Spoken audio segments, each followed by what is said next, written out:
Before there were streaming wars, before Marvel dominated every screen, before the internet turned every fandom into a global army, there was one TV show that dared to imagine a future where humanity had reached for the stars. It premiered on September 8, 1966. The ratings were unimpressive. The budget was embarrassingly low. And yet, Star Trek, the original series, became one of the most influential pieces of science fiction ever made. But behind the transporter beams and the Vulcan salutes lies a story nobody talks about. These are 20 weird facts about Star Trek 1966 that you almost certainly didn't know. Kirk was almost never the captain. When Gene Roddenberry pitched Star Trek to NBC, he didn't have William Shatner in mind. The network was already sold on Jeffrey Hunter, the Hollywood star who had played Jesus Christ in King of Kings. Hunter filmed the original pilot as Captain Christopher Pike. He was serious, brooding, and philosophical. Everything Roddenberry wanted. Then he walked away. Some say his wife advised against television. Others say he felt the project was beneath him. Whatever the reason, he was gone. Enter William Shatner, bolder, more theatrical, magnetic. The entire soul of the show changed the moment he stepped onto that bridge. Tragically, Hunter died just 3 years later, aged 42, never knowing what Star Trek became.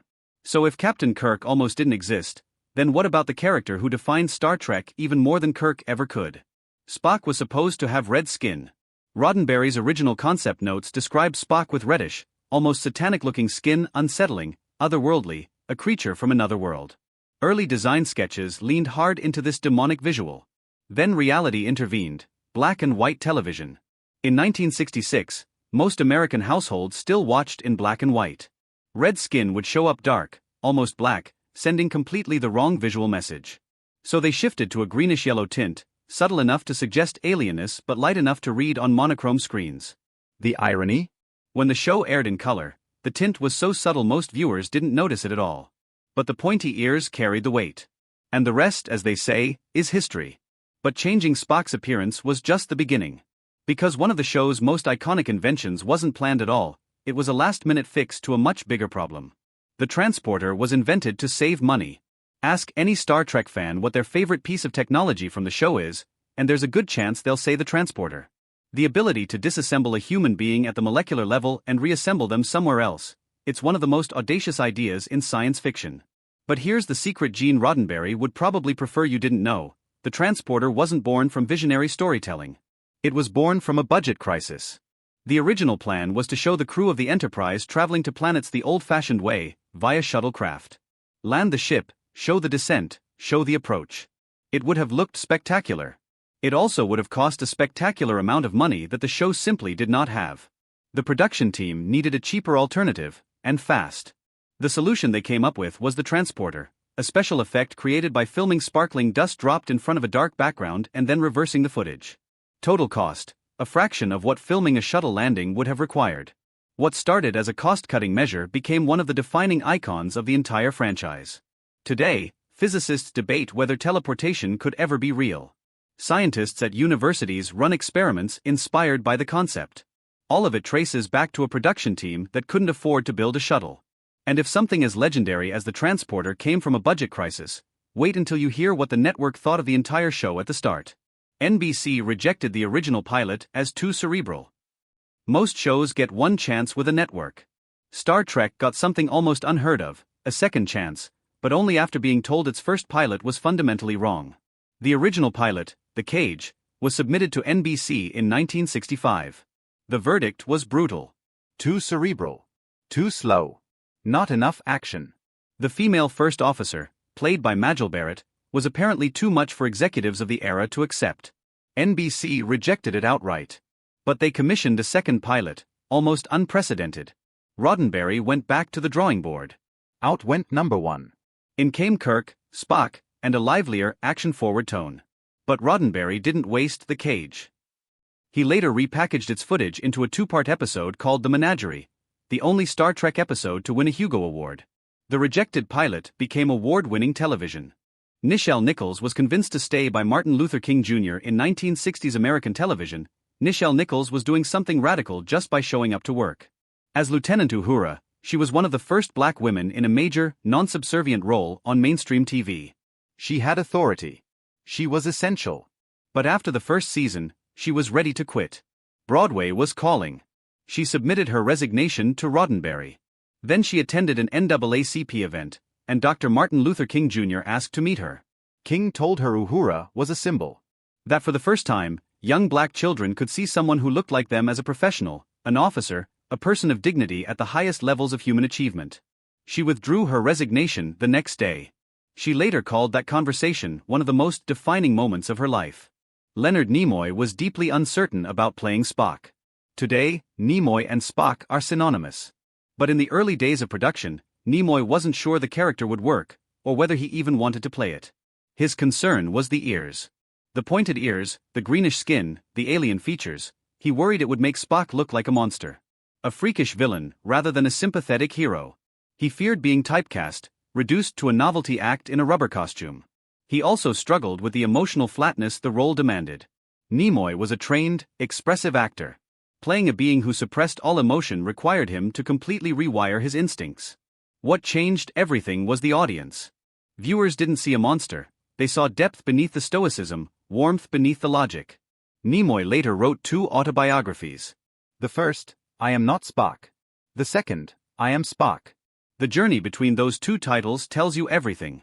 The interracial kiss almost didn't make it to air. On November 22, 1968, Kirk and Uhura shared a kiss, widely cited as one of the first interracial kisses ever broadcast on American primetime television. What you might not know is how hard the network fought to prevent it. NBC demanded the scene be rewritten so the kiss was forced, compelled by telekinetic aliens, not chosen by the characters. The idea was to give Southern affiliates a way to dismiss it. It wasn't a real kiss, it was alien mind control. But Shatner and Nichols had other ideas. They deliberately flubbed the takes where they kept their heads apart, forcing the director to use the take where they turned toward each other. The network got its disclaimer. The actors got their moment. Nichols later recalled a letter from a white Southerner who said that moment had made him question everything he believed.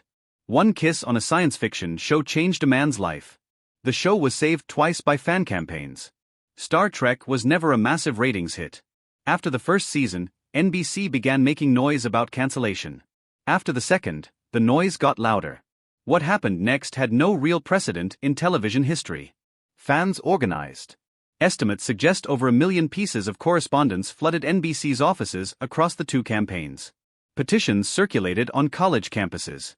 Fans marched outside NBC's headquarters. For a fanbase with no internet, no social media, and no digital infrastructure, it was an extraordinary act of collective will. It worked twice. NBC renewed the show for a 3rd season, even making a public announcement at a convention. One of the first times in history that audience pressure had visibly reversed a network's cancellation decision. The 3rd season was the weakest, underfunded, buried in a late-night Friday time slot. The show was finally cancelled in 1969. But that 3rd season gave it the episode count it needed to enter syndication. And that changed everything. The Enterprise model was never finished on the underside. The USS Enterprise. NCC, 1701. One of the most recognized spacecraft in all of fiction. But the original filming model had a secret the cameras were never supposed to reveal. The 11-foot model was meticulously detailed, but only on the sides that faced the camera. The visible hull, the nacelles, the saucer section, carefully crafted and painted. The underside? Left largely unfinished. Bare, rough, unpainted in sections. The reasoning was simple, every shot was composed from above or the side. There was no budget or reason to finish surfaces the audience would never see. The original model now sits in the Smithsonian's National Air and Space Museum. If you ever managed to look underneath, you'd be staring at the unfinished underside of one of the most famous vehicles in the history of storytelling. "Beam me up, Scotty" was never actually said. This one is almost painful, because it feels like it has to be wrong. "Beam me up, Scotty" is one of the most quoted phrases in pop culture. It's been on t-shirts, bumper stickers, and greeting cards for 50 years. And yet, the exact phrase does not appear anywhere in the original series. Not once. What Kirk actually says is "beam us up, Scotty, Scotty beam me up," or similar variations. But the precise combination of words that became the cultural touchstone was never spoken. This phenomenon is surprisingly common. "Play it again," Sam was never said in Casablanca. Elementary, "My dear Watson" never appeared in Conan Doyle's original stories. Luke, "I am your father" isn't quite right either. But the Star Trek case is particularly striking, because the misquote became more famous than anything actually spoken in the show. Language takes on a life of its own, and sometimes the story we tell matters more than the thing itself. Most alien costumes were recycled from other shows. Star Trek was set in a universe teeming with alien civilizations. Week after week, the Enterprise crew encountered beings from strange worlds. The wardrobe department must have been extraordinarily creative. They were, but also resourceful. Much of what appeared on screen as alien clothing was actually human clothing borrowed, stolen, or repurposed from the studio's existing costume archives. Roman togas became alien ceremonial robes. Western saloon costumes became distant civilizations. Old sci-fi suits got new paint jobs and insignias. Eagle-eyed viewers occasionally spotted familiar pieces reused in new contexts. It was creative problem-solving under pressure. And it worked, because on television the illusion only has to hold for a few seconds at a time. The phasers were repurposed toy ray guns. The phaser became one of the most iconic prop weapons in science fiction. It was also, at least in its origins, essentially a toy. The prop department used plastic ray gun toys already in the studio inventory. They modified them with paint and added details to make them look futuristic. On camera they worked perfectly, even if under close inspection they looked slightly cheap. The irony is that the phaser later inspired real-world directed energy weapon research by the US military. A repainted toy gun became a conceptual blueprint for real technology.